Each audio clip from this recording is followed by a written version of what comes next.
ولی دکنی کی ایک غزل کا آج تجزیہ پیش کیا جائے گا۔ مناسب معلوم ہوتا ہے پہلے غزل کی قرأت کر لی جائے۔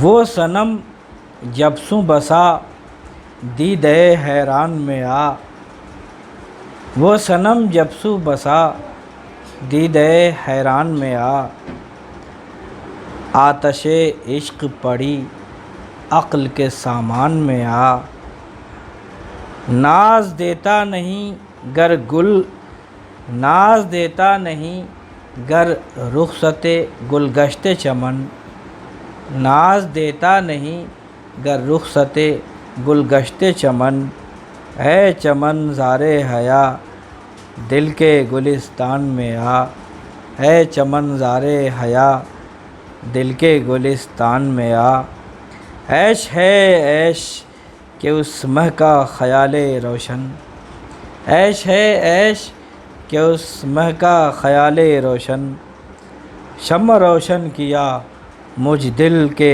شبستان میں آ، شمع روشن کیا مجھ دل کے شبستان میں آ، یاد آتا ہے مجھے، یاد آتا ہے مجھے جب وہ گلے باغ وفا، یاد آتا ہے مجھے جب وہ گلے باغ وفا، اشک کرتے ہیں مکاں گوشہ دامان میں آ، اشک کرتے ہیں مکاں گوشہ دامان میں آ، موج بیتابی دل اشک میں ہوئی جلوہ نما، موج بیتابی دل اشک میں ہوئی جلوہ نما، جب بسی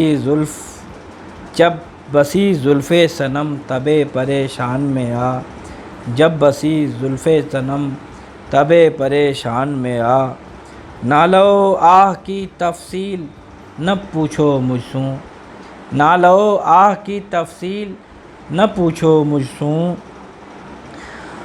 دفتر درد بسا عشق کے دیوان میں آ، دفتر درد بسا عشق کے دیوان میں آ، پنجے عشق نے بیتاب کیا جب سوں مجھے، پنجے عشق نے بیتاب کیا جب سوں مجھے، چاک دل تب سوں بسا چاک گریبان میں آ، چاک دل تب سوں بسا چاک گریبان میں آ، دیکھ اے اہل نظر سبزۂ ختم لب لال، دیکھ اے اہل نظر سبزۂ ختم لب لال، رنگ یاقوت چھپا ہے خط ریحان میں آ، رنگ یاقوت چھپا ہے خط ریحان میں آ، حسن تھا پردۂ تجرید میں سب سوں آزاد،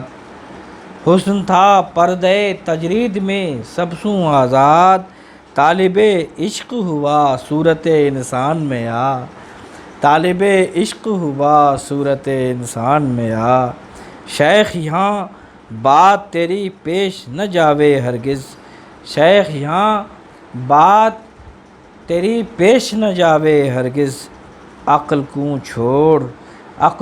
چھوڑ کے مت مجلس رندان میں آ، عقل کو چھوڑ کے مت مجلس رندان میں آ، درد منداں کو بجز درد نہیں صید مراد، درد منداں کو بجز درد نہیں صید مراد، اے شہ ملک جنوں غم کے بیابان میں آ، اے شہ ملک جنوں غم کے بیابان میں آ، حاکم وقت ہے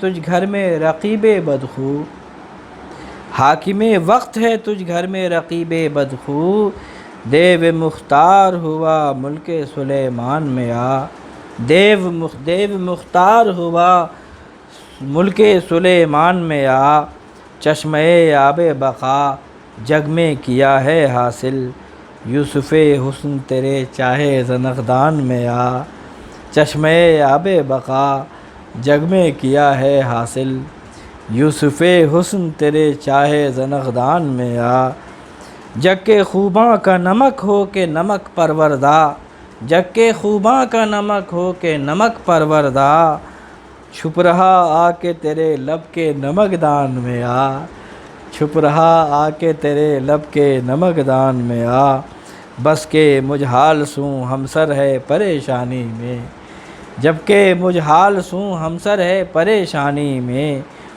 درد کہتی ہے میرا زلف تیرے کان میں آ، درد کہتی ہے میرا زلف تیرے کان میں آ، درد کہتی ہے میرا زلف تیرے کان میں آ، مختہ ہے کہ غم سوں تیرے ہے ترحم کا محل حال ولی، غم سوں تیرے ہے ترحم کا محل حال ولی، ظلم کو چھوڑ سجن شیوہ احسان میں آ، ظلم کو چھوڑ سجن شیوہ احسان میں آ۔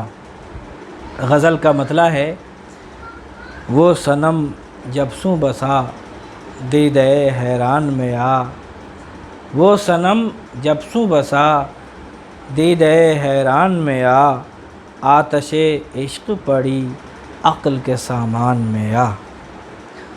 بہت بھرپور مطلع ہے۔ لفظیات کے حوالے سے یہ بات سمجھ لینے کی ضرورت ہے کہ ولی فارسی اور دکنی لفظیات یا دکنی جو ساخت ہے زبان کی، اس سے جس طرح سے ہم آہنگ ہیں، اس کو جس طرح ہم آمیز کرتے ہیں، تو غزل کا ایک عجیب لہجہ پیدا ہوتا ہے اور وہ انہی سے مخصوص ہے۔ فارسی میں بھی سب کے ہندی کا جو لہجہ رہا ہے، ظاہر ہے فارسی میں 3 لہجے رہے ہیں بہت معروف، سب کے اصفہانی، سب کے خراسانی اور سب کے ہندی۔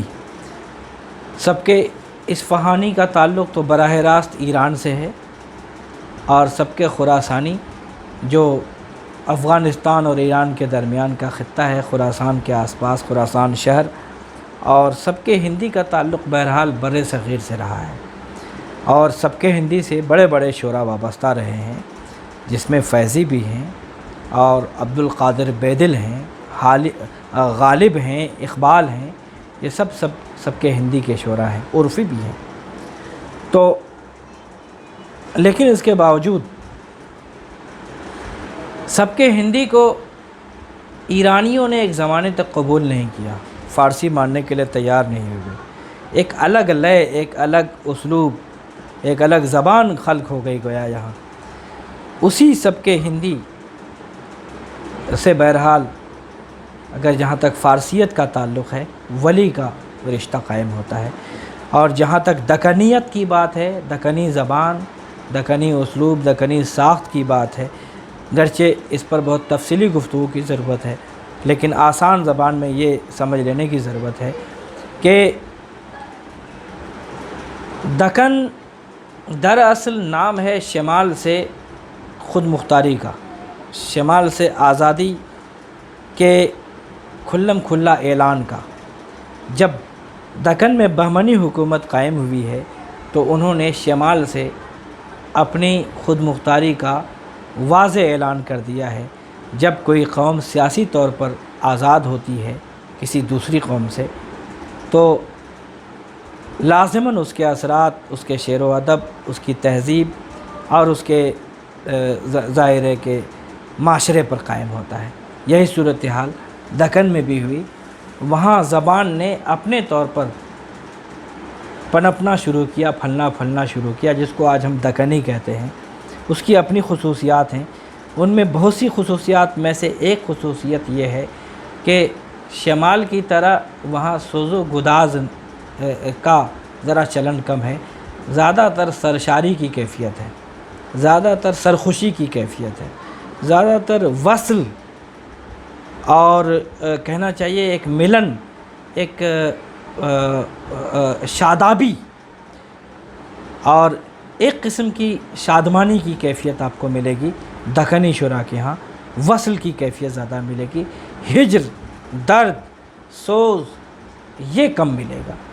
اسی طرح دکنیت کی ایک خصوصیت یہ بھی ہے کہ بہرحال دکن کی غزل میں ایک مزاج، گیت کا لے، گیت کا آہنگ، گیت کا اسلوب جس کو کہا جائے، ایک لوچ جس کو کہا جائے، ایک نرم آہنگی، ایک سبکی، ایک سبک رو کا ہونا، وہ بہرحال دکن کی غزلوں میں، دکن کے کلام میں ملتا ہے ہمیں، ولی میں بطور خاص۔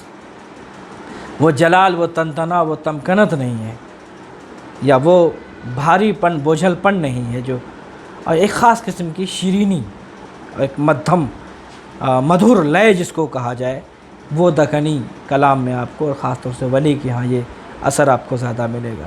ایک تیسری چیز جو ہمیں محسوس ہوتی ہے وہ یہ ہے کہ وہاں صیغے کا استعمال بہت کھل کر کیا گیا ہے، جو کہ دراصل گیت کا آہنگ ہے، کہ وہاں بہرحال معشوق کے لیے معشوقہ واضح طور سے، اور اس سے اپنے جذبات کا اظہار، وصل کے جذبات کا اظہار بہت کھل کر کے وہاں ملتا ہے ہمیں، بمقابلہ شمال یا دہلی کے۔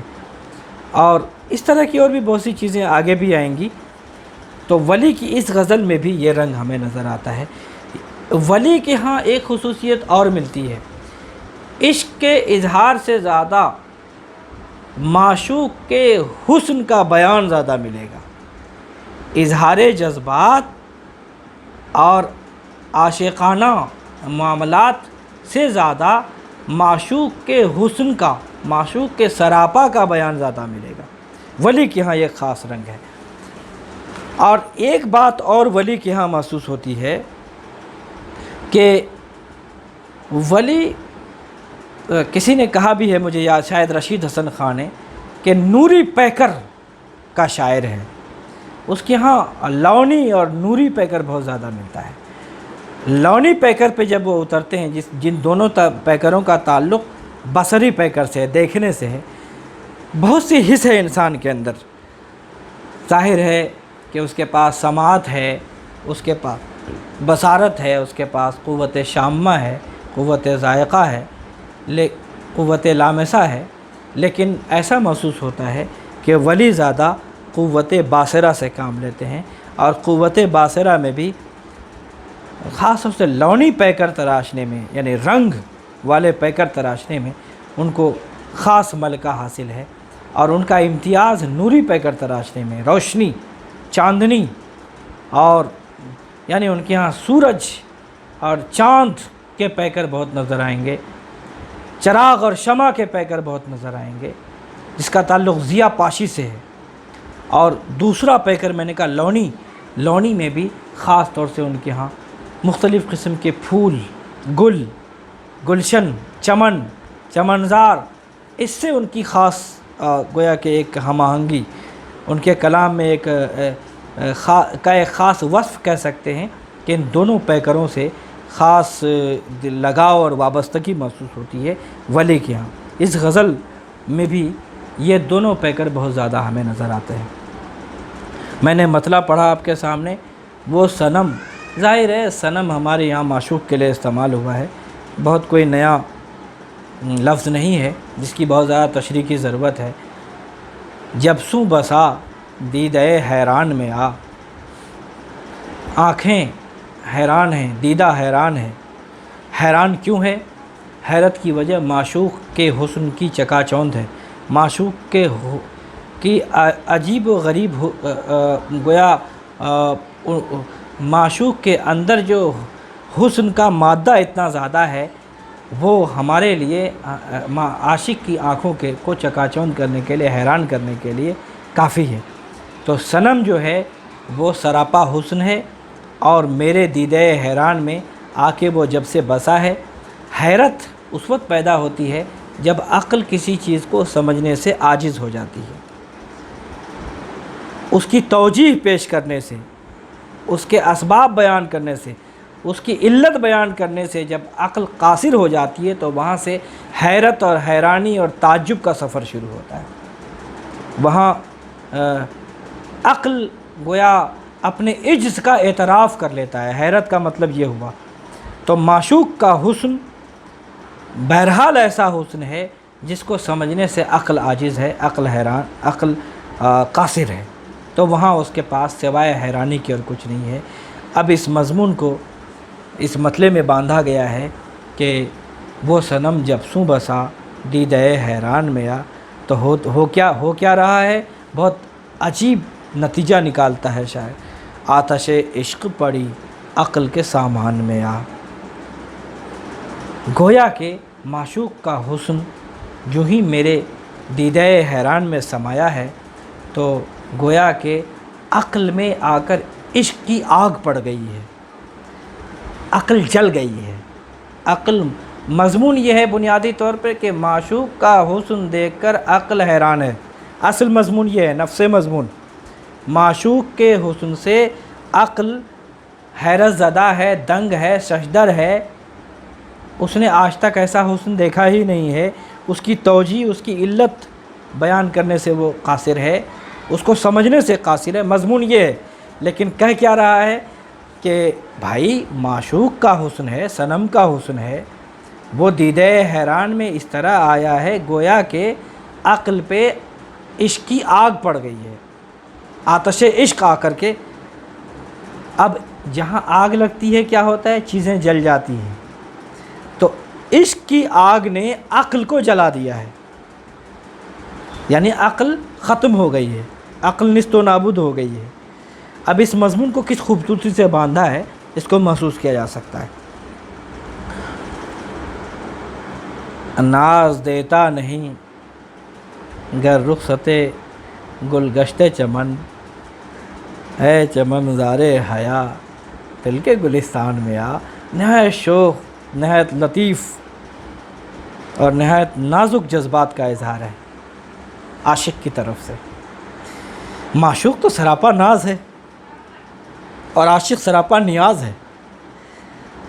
اب ناز و نیاز کا رشتہ کس طرح بیان کیا گیا ہے، کس خوبصورت پیکر تراشی کے ذریعے، امیجری کیسے خلق کی گئی ہے۔ میں نے پہلے بھی عرض کیا تھا کہ لونی پیکر تراشنے میں مہارت ہے ان کو۔ اب یہاں آپ دیکھ رہے ہیں کہ محبوب گلگشت چمن، چمن کے لیے چمن کی سیر کرنا، گلگشت کرنا یعنی پھولوں،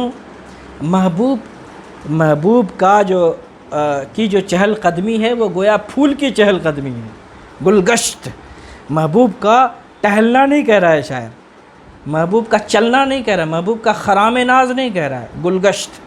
اور پھول کہاں ٹہل رہا ہے، چمن میں ٹہل رہا ہے۔ محبوب سراپا گل ہے، اس کا ٹہلنا گلگشت کرنا ہے، گویا پھول ٹہل رہا ہے۔ بہت باریک اور نازک مضمون، اور محبوب سراپا ناز ہے، وہ گلگشت ہی کرے گا، اور گلگشت بھی کہاں کرے گا، عام ناہموار بھدی زمین پہ نہیں، بھدی شاہراہوں پہ نہیں، ویران بنجر گلیوں میں نہیں، صحرا میں نہیں، بلکہ گلشن میں کرے گا۔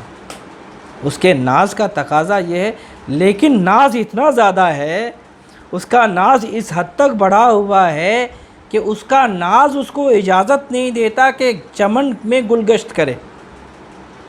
ناز دیتا نہیں گر رخصت مطلب اجازت، گلگشت چمن، ناز اتنا زیادہ ہے، محبوب کی نزاکت، محبوب کا نخرہ اتنا بڑھا ہوا ہے کہ وہ عام راستوں پہ چلنا تو کیا گوارا کرے، چمن میں بھی خرام ناز اس کو پسند نہیں ہے، چمن سے بھی اس کو گویا کہ وحشت ہے، نخرہ ہے کہ ہم چمن میں کیوں جائیں، ہم تو خود چمن ہیں، گلگشت، ہم تو خود پھول ہیں۔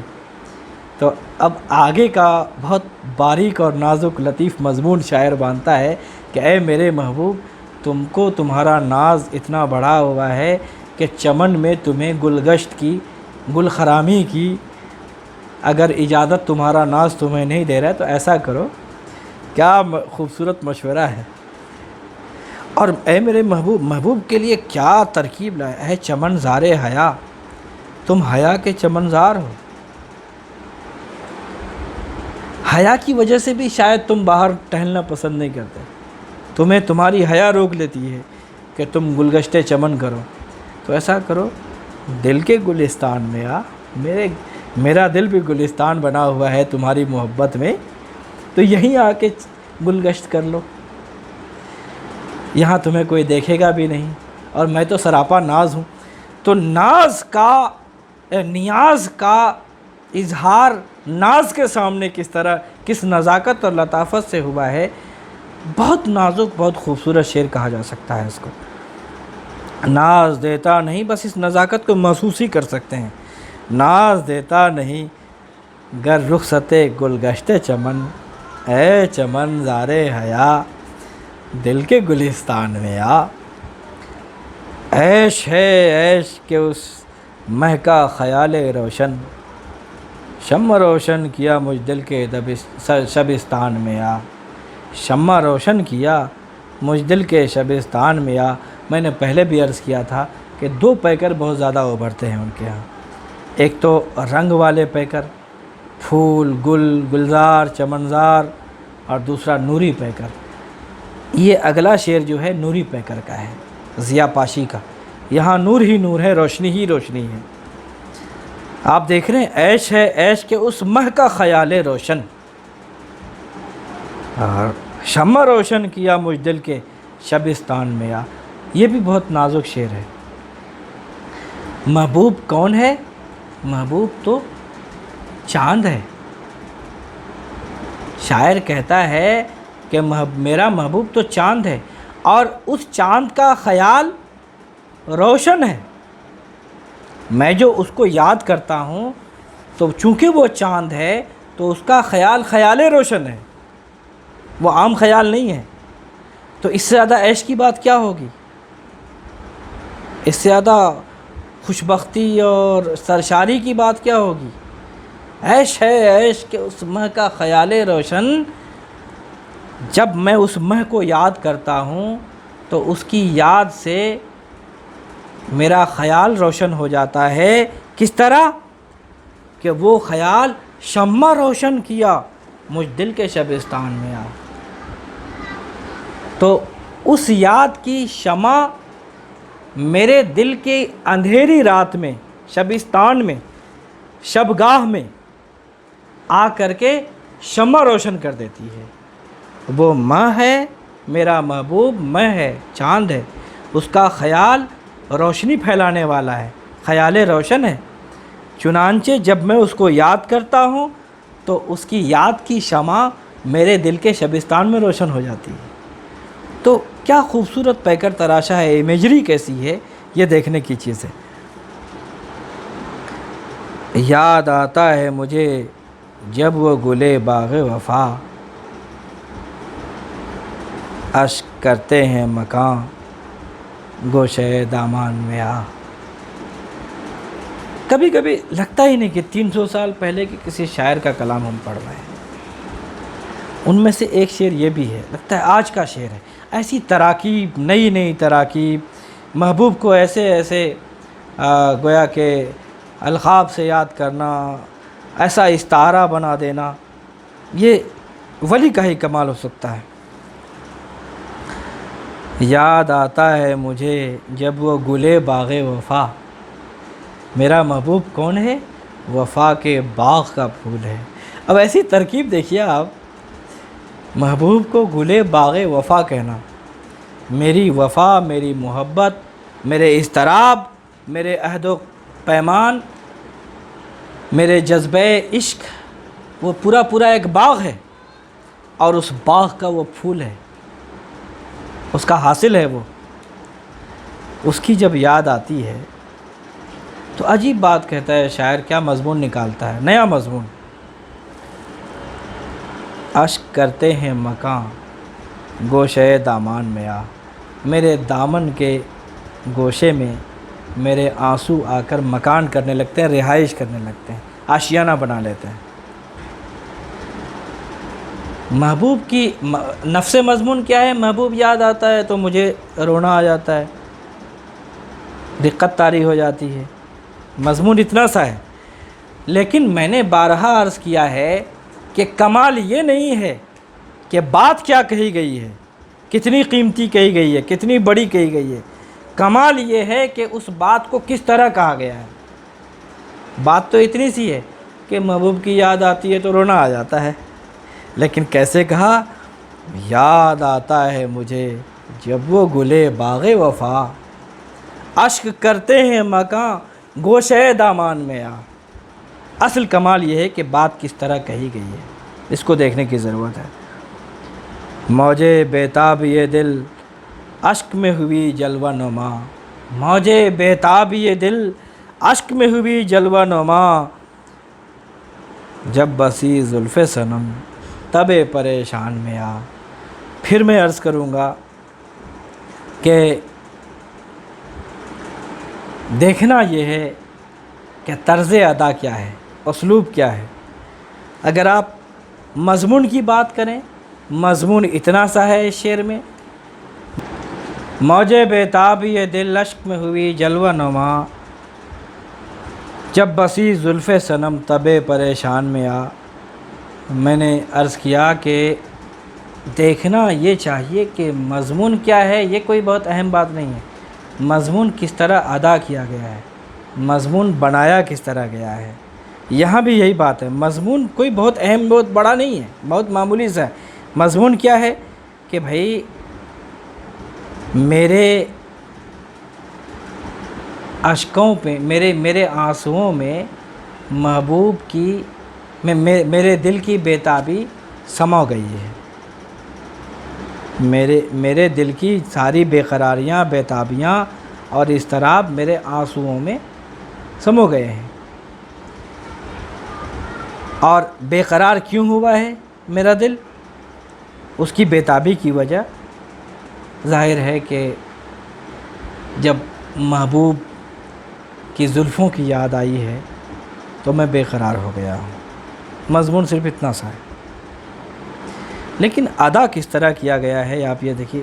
مضمون صرف اتنا سا ہے کہ محبوب کی یاد آئی تو میں بے قرار ہو گیا، لیکن ادا کس طرح کیا گیا، کیا کیا لوازمات قائم کیے گئے، فضا کس طرح بنائی گئی۔ موجے بیتابی دل اشک میں ہوئی جلوہ نما، جب بسی زلف صنم تب پریشان میں آ۔ اب رعایت کا معاملہ الگ ہے۔ رعایت کس طرح قائم کی گئی ہے؟ زلف کی صفت یہ ہے کہ پریشان ہے، الجھی ہوئی ہے، بکھری ہوئی ہے، اور اس بکھراؤ کا اثر عاشق کے طبیعت پہ اور اس کی دل کی بے قراری پہ نمایاں ہو رہا ہے، مرتب ہو رہا ہے کہ دل بھی پریشان ہو رہا ہے، طبیعت بھی پریشان ہو رہی ہے، بے قرار ہو رہی ہے، مضطرب ہو رہی ہے، اور اس اضطراب کا اظہار آنسوؤں کی شکل میں ہو رہا ہے۔ یہ پورا نظام قائم کیا شاعر نے۔ ظاہر ہے ہمارے یہاں جو روایت ہے اور تصور ہے محبوب کی زلفوں کے سلسلے میں، وہاں سے رشتہ استوار کرتے ہوئے، لیکن مضمون اپنا کس طرح بنا لیا، دیکھنے کی چیز یہ ہے۔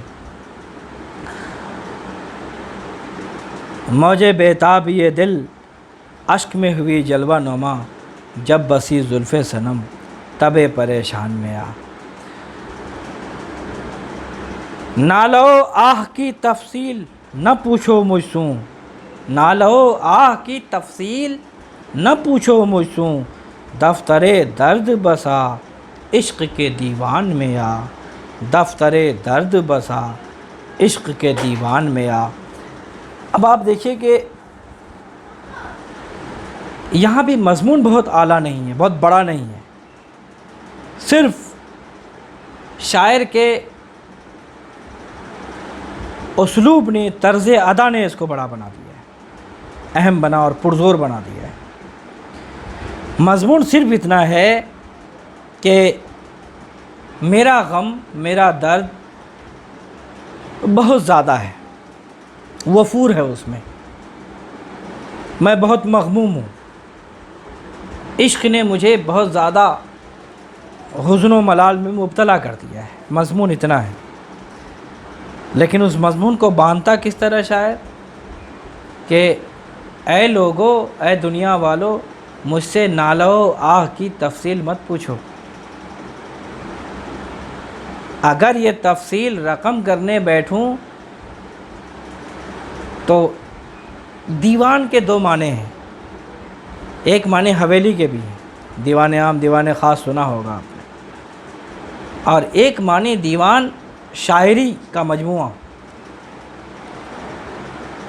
عشق کی حویلی میں، عشق کے دیوان میں پورا درد کا دفتر بس جائے گا، کھل جائے گا۔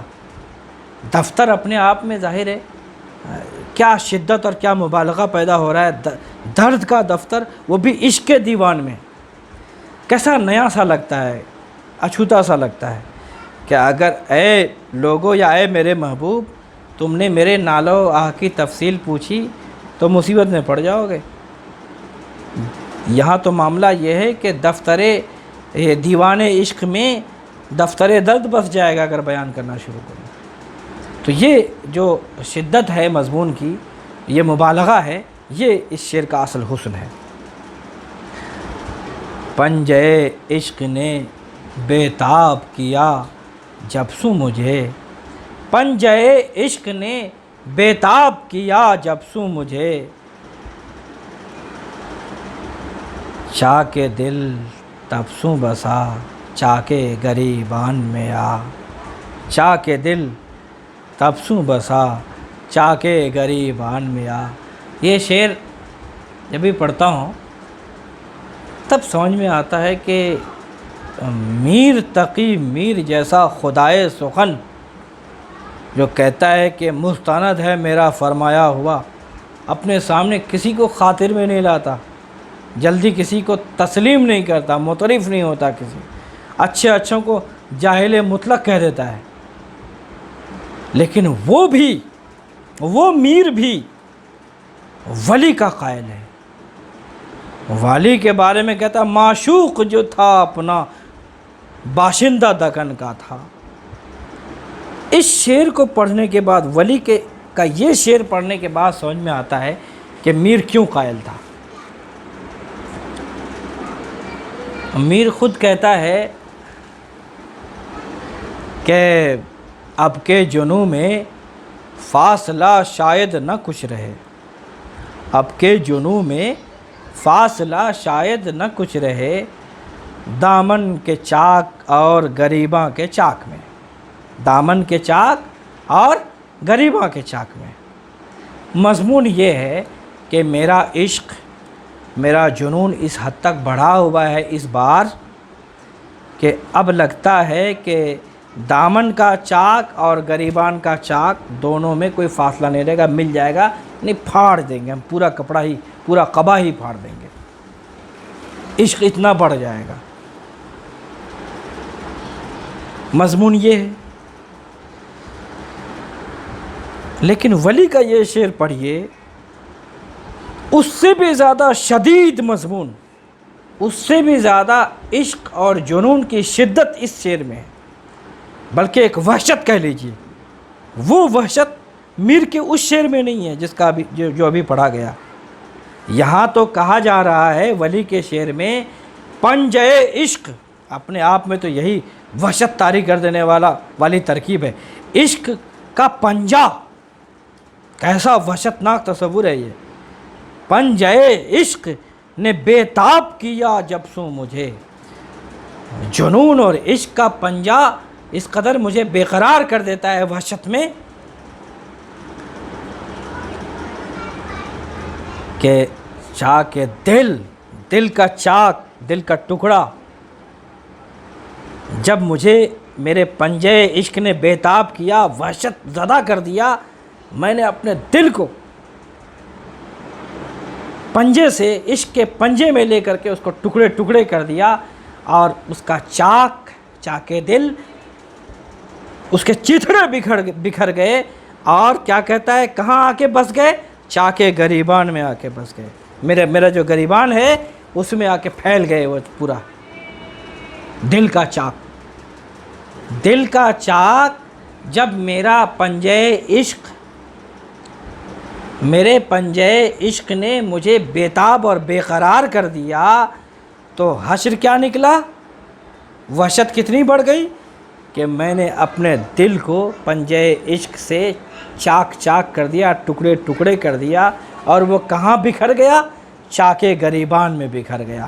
اب آپ سوچئے کہ یہ زیادہ شدید جنون ہے یا وہ زیادہ میر والا جنون زیادہ شدید ہے؟ اس مضمون کو شدت سے کس نے زیادہ بڑھتا ہے؟ ہمیں تسلیم کرنا پڑے گا، اعتراف کرنا پڑے گا کہ زیادہ شدت اس مضمون میں ہے۔ میر تو کہتا ہے کہ اب کے جنوں میں فاصلہ شاید نہ کچھ رہے، دامن کے چاک اور گریباں کے چاک میں، لیکن ولی صاحب دامن اور گریبان کی بات ہی نہیں کر رہے ہیں، وہ تو چاکے دل اور چاکے گریبان کی بات کر رہے ہیں۔ پنجے عشق نے جب بیتاب کیا جب سو مجھے، چاکے دل تب سو بسا چاکے گریبان میں آ۔ تو اس مضمون کو کی شدت کو محسوس کرنے کی ضرورت ہے۔ دیکھ اے اہل نظر سبزۂ ختم لب لال، بہت خوبصورت رعایتیں ہیں اس شعر میں۔ رنگ یاقوت چھپا ہے خط ریحان میں آ، بہت خوبصورت شعر ہے یہ، اور رعایتوں کی وجہ سے یہ خوبصورتی پیدا ہوئی ہے۔ خط ریحان کس کو کہتے ہیں؟ ریحان بہت سبز رنگ کا پھول ہے یا پودا کہہ لیجیے، خوشبودار پودا، بعض لوگوں نے اس کو تلسی بھی کہا ہے۔ اور خط ریحان، خط بہت سے ہیں خطاطی میں، خط غبار، غبار والا خط، خط گلزار، پھولوں پھول پتیوں والا خط، خط ریحان جس میں ریحان کی پتیاں بنی ہوئی ہوں،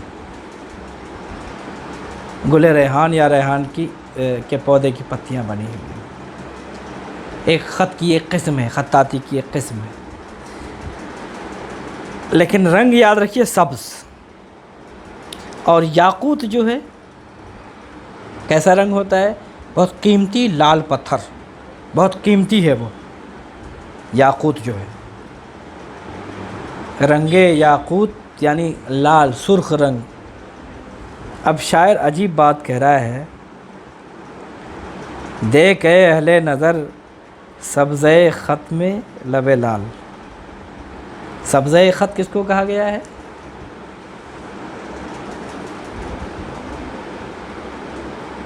جب شروع میں سبزہ اگتا ہے یا ریش اگنے لگتی ہے، وہ خوبصورتی کی علامت ہے، سبزۂ خط کہا گیا ہے۔ ایک طرف سبزۂ خط ہے، ایک طرف سرخ سرخ ہونٹ ہیں، ان دونوں کا امتزاج محبوب کے چہرے پہ سبزۂ خط اور لب لال ایسا ہی ہے جیسے رنگ یاقوت چھپا ہے خط ریحان میں آ۔ گویا کہ رنگ یاقوت خط ریحان میں چھپا ہوا ہے، ملا ہوا ہے۔ تو یہ رعایت سے کام کس طرح لیا گیا ہے، کس طرح چہرہ کھینچا گیا ہے، یہ کمال کی بات ہے۔ صورت گری کس طرح کی گئی ہے۔ دیکھ اے اہل نظر سبزۂ ختم لب لال، رنگ یاقوت چھپا ہے خط ریحان میں آ۔ میں نے پہلے بھی کہا تھا کہ یہ بصری پیکر اور لونی پیکر سے زیادہ کام لیتے ہیں۔ حسن تھا پردے تجرید میں سبسوں آزاد، بہت غضب کا شعر ہے یہ۔ طالب عشق ہوا صورت انسان میں آ۔ ولی کے ہاں کئی دفعہ ایسا محسوس ہوتا ہے کہ عشق مجازی اور عشق حقیقی کی سرحدیں مٹ جاتی ہیں۔ اچھا وہ خود بھی کبھی کبھی لگتا ہے کہ اس کے قائل نہیں ہے۔ شغل بہتر ہے عشق بازی کا، کیا حقیقی وہ کیا مجازی کا۔ ایک طور پر وہ ایک دم سب کو ملا دیتے ہیں کہ میرے پاس اس کا کوئی امتیاز نہیں ہے، کوئی پیمانہ نہیں ہے، بس عشق ہی عشق ہے، کیا حقیقی کیا مجازی۔ ولی کا تعلق تصوف سے بھی رہا ہے، اور یہاں کہیں نہ کہیں تصوف کا مضمون در آیا ہے، لیکن اس شعر کو سمجھنے کے لیے اس تصور کو سمجھنا ضروری ہوگا کہ جو عاشق حقیقی ہوتا ہے، یعنی حسن حقیقی سے جس کا تعلق ہوتا ہے، تو اس کی انتہا کی خواہش یہ ہوتی ہے کہ اس کا معشوق پردے تجرید کو چاک کر کے لباس مجاز میں آ جائے، انسانی صورت میں نمودار ہو جائے، تاکہ اس سے وہ وصل اختیار کر سکے۔ یہ وہی جذبہ ہے، یاد کیجئے، لن ترانی والا جذبہ۔ جب حضرت موسیٰ علیہ السلام کوہ طور پہ جاتے ہیں اور بار بار اللہ تعالیٰ سے اصرار کرتے ہیں، رب ارنی، اے خدا تو مجھے اپنا جلوہ دکھا۔ اللہ کہتے ہیں لن ترانی، تو مجھے نہیں دیکھ سکتا۔ جب ضد زیادہ ہو جاتی تھی کہ اچھا ایسا کرو، پہاڑ پہ تم نظر کرو، میں وہاں تجلی کرتا ہوں۔ چنانچہ جو حشر ہوا وہ آپ جانتے ہیں۔ اسی جذبے کو اقبال نے بہت خوبصورت شعر میں سمویا ہے۔ کبھی اے حقیقت منتظر نظر آ لباس مجاز میں، کہ ہزاروں سجدے تڑپ رہے ہیں میری جبین نیاز میں۔ میری جبین میں سجدوں کی تڑپ ہے اے خدا، بے قرار ہے میری پیشانی کہ تیرے سامنے سر ٹیکوں، لیکن تو نظر تو آئے، پہلے لباس مجاز میں نظر آ، انسانی صورت میں نظر آ، تو پردے تجرید میں ہے۔ اے حسن، اے حسن ازل، اے حسن حقیقی۔ یقیناً اقبال نے اسی تصوف کے اس رشتے سے یا اپنی شعری روایت سے وہ مضمون اخذ کیا ہے۔ ولی کا یہ مضمون دیکھیے کہ حسن تھا پردے تجرید میں سب سوں آزاد، طالب عشق ہوا صورت انسان میں آ۔ حسن اور عشق کا رشتہ بھی یہاں سے قائم ہوتا ہے کہ حسن جب صرف حسن رہے، تجرید رہے، مشخص نہ ہو یا مجسم نہ ہو، تو دراصل عشق بھی مجسم اور مشخص نہیں ہو پاتا۔ عشق کا اظہار بھی اس طرح نہیں ہوتا جس طرح حسن مجسم اور حسن مشخص کے ساتھ، وہ بھی تجریدی صورت اختیار کر جاتا ہے۔ لیکن حسن جب انسانی پیکر اختیار کر جائے تب گویا کہ وہ عشق کا طالب ہوتا ہے اور یہ چاہتا ہے کہ اس کو کوئی چاہے، اس سے کوئی محبت کرے۔ کہیں نہ کہیں غالب کا وہ مطلع جو قصیدے کا ہے، اس کا تعلق بھی کہیں نہ کہیں ولی کے اس مطلع سے قائم ہوتا ہے۔ دہر جز جلوے یکتا یہ معشوق نہیں، ہم کہاں ہوتے اگر حسن نہ ہوتا خود بھی۔ تو یہ حسن کی خودبینی کی وجہ سے ہمارا وجود ہے، عشق کا وجود حسن سے ہے، یہ بھی ایک مضمون قائم ہوتا ہے یہاں۔ اگر حسن لباس مجاز میں نہ آئے تو عشق بھی معتبر نہیں ہوتا، یہ بھی ایک مضمون نکل کے آتا ہے۔ بہرحال یہ تصوف سے اس کا رشتہ ہے۔ شیخ یاں بات تیری پیش نہ جاوے ہرگز، عقل کو چھوڑ کے مت مجلس رندان میں آ۔ یہ ایک پرانا مضمون ہے، روایتی مضمون ہے۔ شیخ، ملا، زاہد، واعظ، محتسب ہماری غزلیہ شاعری میں منفی کردار کے طور پر ابھرتے ہیں۔ 3 کردار ہماری غزلیہ شاعری کے ہیں۔ ایک ہیرو ہے، عاشق، رند، اور ایک ویلن ہے، رقیب۔ شیخ، زاہد، ملا، محتسب، ایک ہیروئن ہے، معشوق۔ یہ بنیادی طور پر مثلث قائم کرتے ہیں غزل میں۔ شیخ، زاہد، ملا کے حوالے سے یہ ہے تصور کہ وہ ڈھیٹ ہوتا ہے، بے حس ہوتا ہے، مکار ہوتا ہے، شعبدہ گر ہوتا ہے، بد مزاج ہوتا ہے، باذوق نہیں ہوتا، وہ صرف نصیحتیں کرتا رہتا ہے، اور ایسی نصیحتیں جس پر وہ خود بھی عمل نہیں کرتا، اس کے دل میں چور ہوتا ہے۔ اور کہنا چاہیے کہ وہ دھوکے باز اور دکھاوا کرنے والا ہوتا ہے، تصنع ہوتی ہے اس کی، تصنع کی کیفیت ہوتی ہے اس کے فکر و عمل میں، اور تمام منفی جذبات، منفی اقدار کا حامل ہوتا ہے یہ کردار شیخ اور زاہد اور ملا کا۔ یہ ایک تصور قائم کیا گیا ہماری غزلیہ شاعری میں، اور اس کو عشق نہیں ہوتا، عقل سے کام، وہ مصلحت بھی بزدل ہوتا ہے، وہ جذبات اس کے اندر نہیں ہوتے ہیں۔ تو یہاں یہ مضمون بیان کیا گیا، شیخ یہاں بات تیری پیش نہ جاوے ہرگز، عقل کو چھوڑ کے مت مجلس رندان میں آ۔ اے شیخ تم کیوں رندوں کی مجلس میں آ جاتے ہو؟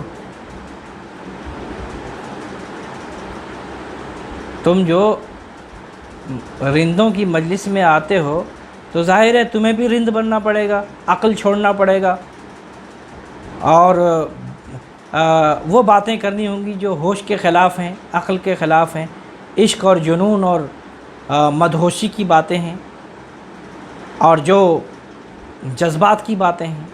تمہیں یہاں جو ہے راس نہیں آئے گی یہ محفل، مجلس رندان الگ ہے، یہاں تم آؤ گے تو تم کھپ نہیں پاؤ گے، تم اپنی دنیا میں رہو۔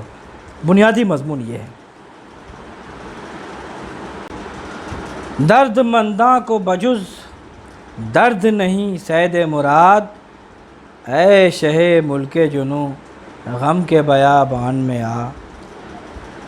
یہاں جو ہمیں جو چیز کھینچنے والی ہے وہ یہ ترکیب ہے، یا محبوب سے وہ خطاب ہے جس میں محبوب کو کہا گیا اے شہ ملک جنوں، اے جنون کے ملک کے بادشاہ، اے میرے معشوق، تم تو میرے جنون کا جو ملک ہے اس کے بادشاہ ہو۔ یعنی جنون تم سے ہے، جنون کی سلطنت تم سے ہے، تم نہیں رہو تو پھر یہ کیا، یہ سلطنت کیسی، یہ جنون کیسا؟ اے شہ ملک جنوں، مجھے یاد نہیں پڑتا کہ ہماری پوری شعری روایت میں محبوب یا معشوق کو کسی شاعر نے شہ ملک جنوں کہا ہو۔ تو یہاں بھی عجیب جدت سی محسوس ہوتی، لگتا ہے کہ آج بھی یہ نیا ہے بالکل، کہ کوئی پرانا 300 سال پرانا کوئی شاعر نہیں کہہ رہا ہو۔ اے شہ ملک جنوں، اے میرے محبوب، تم چونکہ جنون کے ملک کے بادشاہ ہو، جنون کا ملک تمہاری سلطنت میں ہے، تو غم کے بیابان میں تو تم آ ہی سکتے ہو۔ غم کا بیابان بھی تو تمہارا ہی ہے، میرا وہ بیابان جو غموں کا بیابان ہے، وہاں تمہارا وجود جو ہے کوئی ناممکن نہیں ہے۔ کاش تم وہاں آ جاؤ تو میری مراد پوری ہو جائے، میری اور کوئی مراد نہیں ہے۔ درد مندوں کو بجز درد اور کیا مراد ہو سکتی ہے؟ بس میرے غم کے بیابان میں، اے شہ ملک جنوں، میرے غم کے بیابان میں آ جاؤ، بس میری مراد بس اتنی سی ہے۔ تو ایک عجیب مضمون قائم کیا انہوں نے درد، جنون اور غم کے بیابان سے۔ حاکم وقت ہے تجھ گھر میں رقیب بدخو، دیو مختار ہوا ملک سلیمان میں آ۔ عجیب تلمیح کا شعر ہے۔ تلمیح جانتے ہیں کہ کسی بھی تاریخی یا روایتی واقعے یا مشہور بات کی طرف، مشہور کوئی چیز رہی ہو اس کی طرف اشارہ کر کے کوئی مضمون پیدا کرنا، کوئی اپنی بات کہنا، اس کو تلمیح کہتے ہیں۔ مجھے یاد نہیں پڑتا کہ کسی شاعر نے یہ تلمیح استعمال کی ہو۔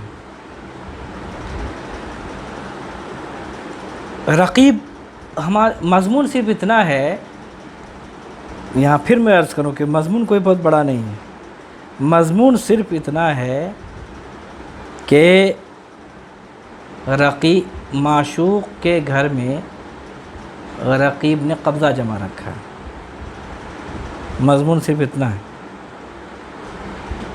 رقیب وہاں قابض ہو گیا ہے معشوق کے گھر پہ، لیکن ادا کس طرح کیا گیا؟ حاکم وقت ہوا تجھ گھر میں رقیب بدخو، وہ بری عادتوں والا رقیب روسیہ، وہ تمہارے گھر میں ایسے قبضہ جمائے ہوئے جیسے حاکم وقت ہو گیا ہو وہ. اور تشبیہ کس سے دے رہا ہے اس کے اس رویے کو، رقیب بدخو کے، کہ جیسے سلیمان علیہ السلام کے ملک میں دیو کی مختاری قائم ہو جائے. ایسا ممکن ہے کیا؟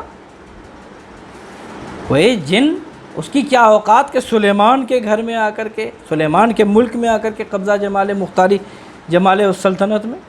دیو مختار ہوا ملک سلیمان میں آ. تو یہ طنز اور یہ شدت، یہ تشبیہ اور جس تلمیح سے کام لیا ہے وہ دیکھنے کی چیز ہے.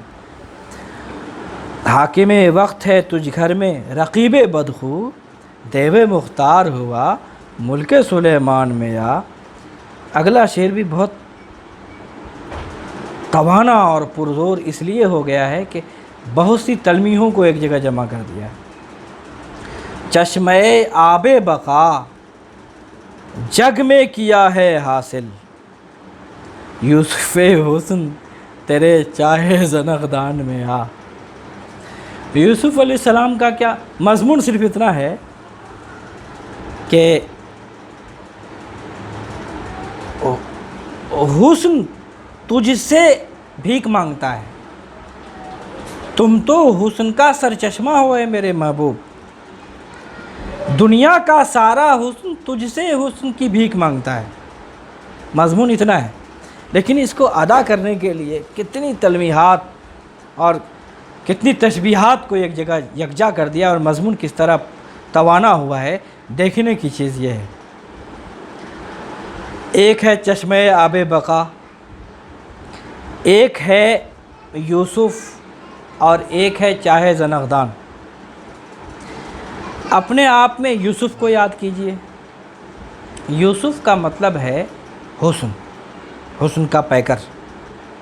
یوسف حسن، یوسف تو خود ہی حسن کا پیکر ہے، لیکن یہاں یوسف حسن پہ غور کیجیے گا.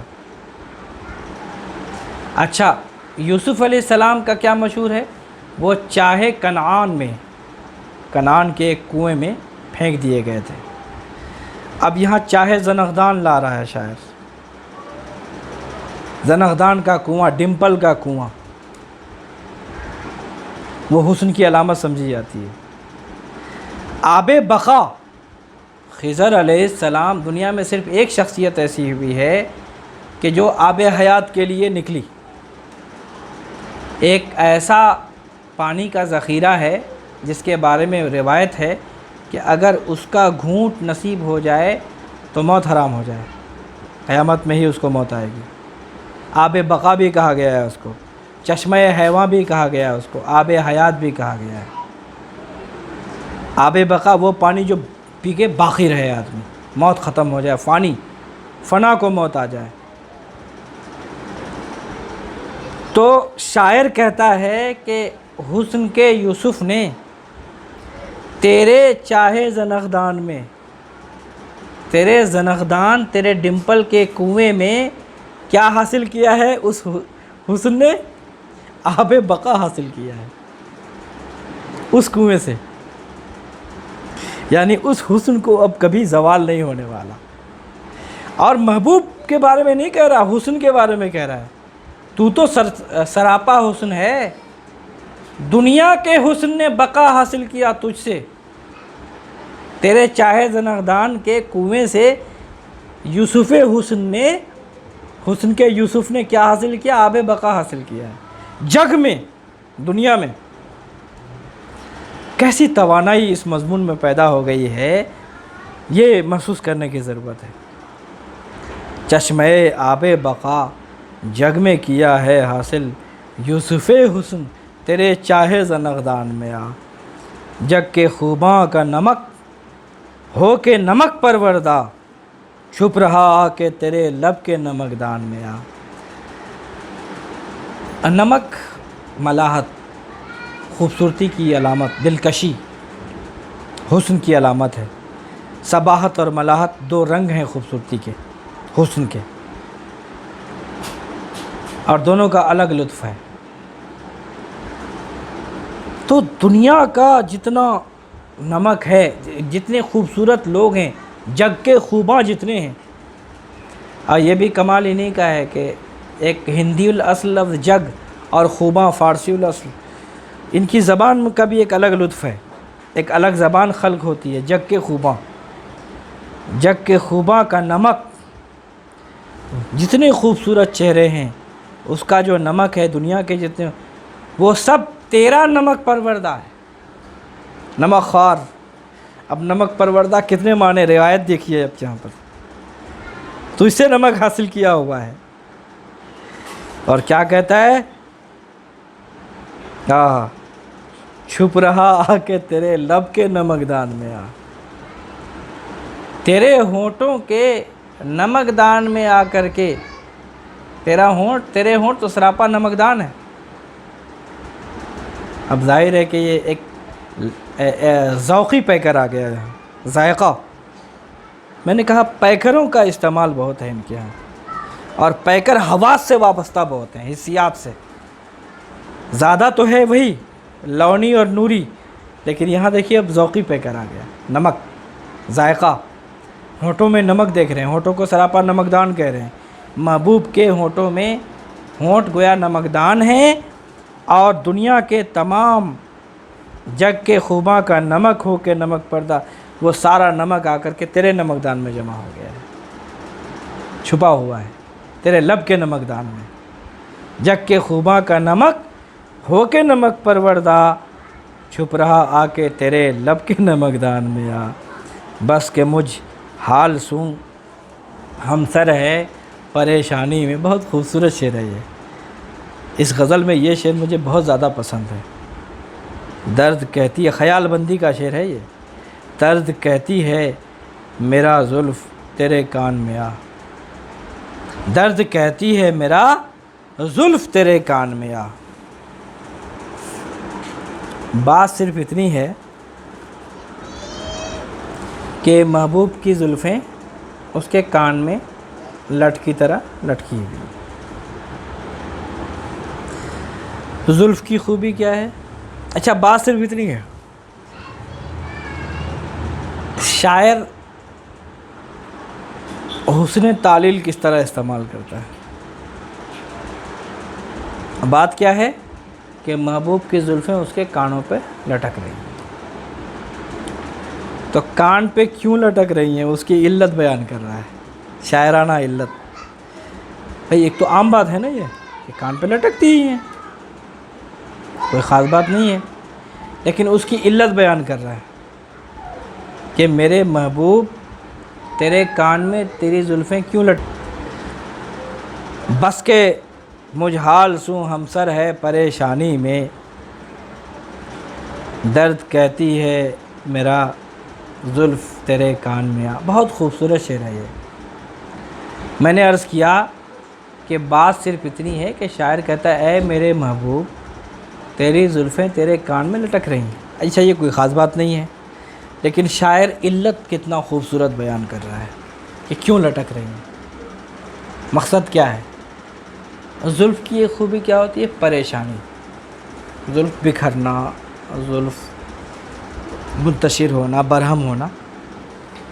تو زلف کی ایک خصوصیت ہے بکھرنا، برہم ہونا، پریشان ہونا.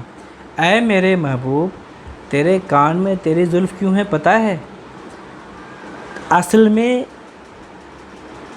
میرا حال بہت پریشان ہے، میں بہت پریشان حال ہوں، میں بہت مصیبت زدہ ہوں. تو میری پریشان حالی تمہاری زلفیں تمہارے کان میں بیان کر رہی ہیں. میری پریشان حالی اور تمہاری زلفوں میں ایک رشتہ قائم ہے. رشتہ کیا ہے؟ تمہاری زلفیں بھی پریشان ہیں، میرا حال بھی پریشان ہے. دونوں میں رشتہ پریشانی کا ہے، اور وہی پریشانی تمہارے کان میں جا کر کے بیان کر رہی ہیں تمہاری زلفیں.